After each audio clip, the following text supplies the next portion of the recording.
Hi, Year 10. I hope you're all keeping well and you're staying safe. So, we're going to continue with A Christmas Carol today. We're looking at task 19 in your booklets, which is on page 32. And you'll see that this is going to focus on the character of Tiny Tim a little bit more. Now, as you know from your studies of A Christmas Carol so far, Tiny Tim is the very young, crippled son of Bob Cratchit. He's often seen sitting on his father's shoulder or struggling along with his crutch in the novel. But far from being a symbol of suffering, Tim is the merriest, the cheeriest, the bravest character of all, always reminding others in the novel, and us all really, of the spirit of Christmas. So we're going to have a little look. It's slightly later on, obviously, now. So we're looking actually at the thought of Tiny Tim's death with this extract and its confirmation in the vision of the ghost of Christmas yet to come. And this is the extract that we look at that fills Scrooge with complete regret. So it's Scrooge looking at what Christmas might be like, how it might alter, but perhaps also the part that he's got to play in it as well. So it is a little bit of a sad extract today, I'm afraid. Let's have a little read of it and explore exactly what's going on. Here we go. They were very quiet again. At last she said, and in a steady, cheerful voice that only faltered once, I have known him walk with Tiny Tim upon his shoulder, very fast indeed. And so have I, cried Peter, often. And so have I, exclaimed another. So had all. But he was very light to carry, she resumed, intent upon her work, and his father loved him so that it was no trouble, no trouble. And there is your father at the door. She hurried out to meet him, and little Bob in his comforter, he had need of it, poor fellow, came in. His tea was ready for him on the hob, and they all tried who should help him to it most.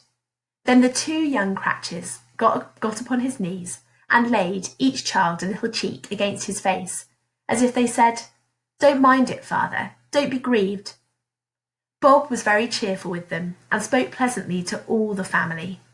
He looked at the work upon the table, and praised the industry and speed of Mrs. Cratchit and the girls. They would be done long before Sunday, he said. Sunday? You went today then, Robert? Said his wife. Yes, my dear, returned Bob. I wish you could have gone. It would have done you good to see how green a place it is. But you'll see it often. I promised him that I would walk there on a Sunday. My little, little child, cried Bob, my little child. He broke down all at once. He couldn't help it. If he could have helped it, he and his child would have been farther apart, perhaps, than they were. He left the room and went upstairs into the room above, which was lighted cheerfully and hung with Christmas. There was a chair sat close beside the child, and there were signs of someone having been there lately. Poor Bob sat down in it, and when he had thought a little and composed himself, he kissed the little face. He was reconciled to what had happened, and went down again, quite happy. Okay, so that's the extract that we're going to have a little look at today. And you've then got a couple of questions to have a think about afterwards. So the questions we're thinking of are, firstly, what sad vision of the future is Scrooge shown when he's taken back to the Cratchit house? And secondly, how does Dickens capture the grief of the family? So let's have a look at the extract overall and explore what's going on, and have a little look at the devices used by Dickens, and how he creates with them these feelings of sadness and loss and grief here. Okay. So the extract begins by immediately creating a really sad, a deeply upsetting tone. So Dickens describes, they were very quiet again. And this is in complete contrast, isn't it, to the noise, the excitement and the happiness seen in the Cratchit house at earlier points in the novel, particularly at Christmas.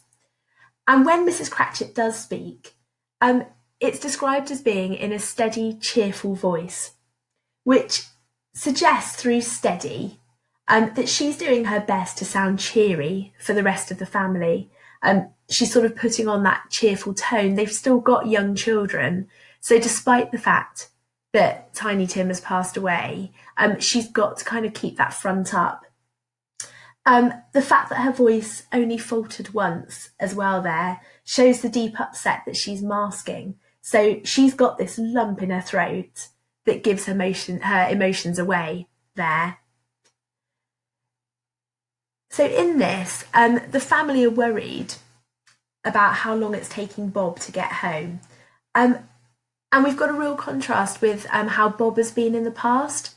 So in the purple there, we hear that he had walked very fast indeed with Tiny Tim on his shoulder, which implies that now, without his little son, Bob is struggling and he's slow.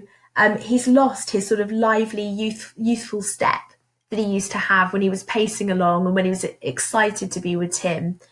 And that seems to have gone. We've also got there Mrs. Cratchit continuing. And so she says that he was very light to carry in the blue. And this has a double meaning here, really, because firstly, it is suggesting that he was light. Tiny Tim was only this tiny, weak, very sort of small-framed little boy. However, it also shows that he was no burden. So the joy, the love, the laughter that Tim had for the world meant that he carried no weight, and therefore he was no weight to carry. She also there, with the yellow, the quote I've highlighted in yellow, sums up the complete love that Bob had for his son. We've got, and his father loved him so, which displays the emotions and the grief that the whole family, but especially Bob, are experiencing with Tiny Tim's death. So Bob then arrives home in his comforter, on the top line on this slide. That's just describing that he's got a blanket around him as he comes home, that it is really cold out. And his children instantly gather around him to comfort him. So we hear that they all tried who should help him to it most. So they're kind of getting tea ready for him and rushing to be with him.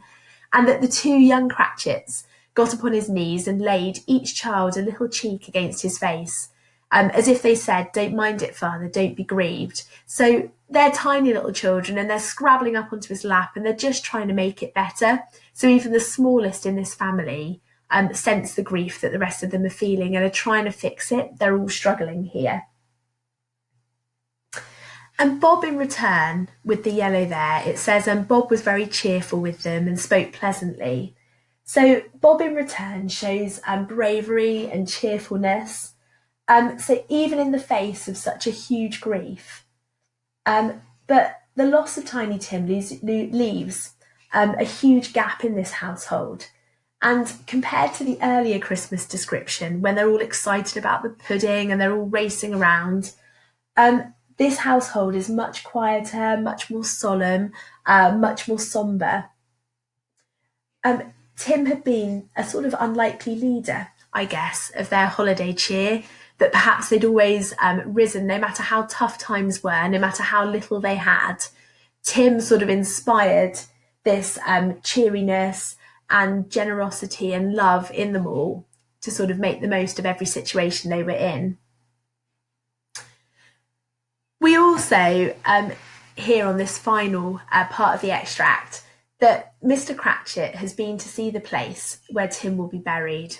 So he says in the green at the top there, "I wish you could have gone. It would have done you good to see how green a place it is." So he is really pleased to see that it is green. And he's promised Tim that he will visit his grave on a walk. So he says, "I promised him that I would walk there on a Sunday." It's a highly emotive speech, isn't it, from Bob? This is him talking about his little boy that he's just lost. And it does lead to him breaking down, where he says, "My little child." And at that point, he goes upstairs to where Tim is laid out on the bed. And in sort of Victorian England, that was usual sort of practice, that if you lost a family member, they would just remain in that family home until their burial. So they've got Tim upstairs in a room, and they've made it the sort of most lovely place that they can. So they've hung it with Christmas. It's all lit up really nicely. They've put a little chair quite close beside Tim so that people can go and sit up there with him. And it says there was a chair set close beside the child, and there were signs of someone having been there lately. So they obviously are all going up and seeing Tim and either saying their goodbyes or just including him in what they're doing, even though he has passed away. And Bob goes up there, and again, a very emotive description, the last one that's highlighted there. We've got he kissed the little face. So his complete love for his son comes across in the actions there. But doing so also kind of settles with him what's happened, and he's able then to gather himself together and to go back down quite happily to the rest of the family. And it's just interesting because throughout this novel, Dickens uses complete extremes, doesn't he, and complete caricatures of figures in society to make his point. So he's explicitly displaying the wrongs and the inequalities within Victorian London, and fitting with this idea and emphasising really the complete unfairness further. It's the kindest, the purest, the smallest character in this story who suffers the most, and that's our Tiny Tim. So with Tiny Tim, and linking him in really with Dickens's, with the context of Dickens' writing, Dickens was especially aware of the plight of poor children in the 19th century. And throughout A Christmas Carol, he uses children in his story as symbols, really, of the sort of ruined youth of industrial capitalism. And so we have these images throughout the story of age and of childhood, but also as of old age as well. And these perhaps serve to sort of taunt Scrooge almost as the story goes on, with the idea of his own past and his own childhood and that kind of lost childhood, and the fact that his own approaching death is quite near. So the stories of these children like Tiny Tim are serving to really kind of prove that point to Scrooge and to really point out the errors of his ways. And I think, moreover, Tiny Tim becomes a sort of lasting symbol of the power of goodness and generosity to overcome difficulty and adversity. And that's, I think, something that readers at the time would have taken away, but perhaps readers today as well, that he is summed up, isn't he, in this one little character, the sort of goodness, the love that he shows for other people, the generosity, the kind of love of the world around him. And that if you can hang on to all of that, you can overcome any difficulties that you have. And we see that with Tiny Tim Cratchit. So that is the extract. What you've got next are the two questions that follow it in your booklet. So they are, firstly, what sad vision of the future is Scrooge shown when he's taken back to the Cratchit house? So that's you just having a look back at the extract and thinking, okay, what is going on there? So hopefully the bits that I've talked through will help you a bit with that. So what's going on? What does the future look like for the Cratchits if Scrooge doesn't change his ways? And secondly, how does Dickens capture the grief of the family? So where that one is a how question, that's just getting you to think a little bit more about perhaps the language that Dickens uses or the images that Dickens creates in there. And if you are able to link that back to the context, so the time that Dickens was writing as well, and the intentions that he had in writing the story of A Christmas Carol, that would be brilliant too. So there we are. I hope that has given you a little bit to think about. Take care, keep safe. Hopefully we will get to see you all very soon. But in the meantime, take care. Bye.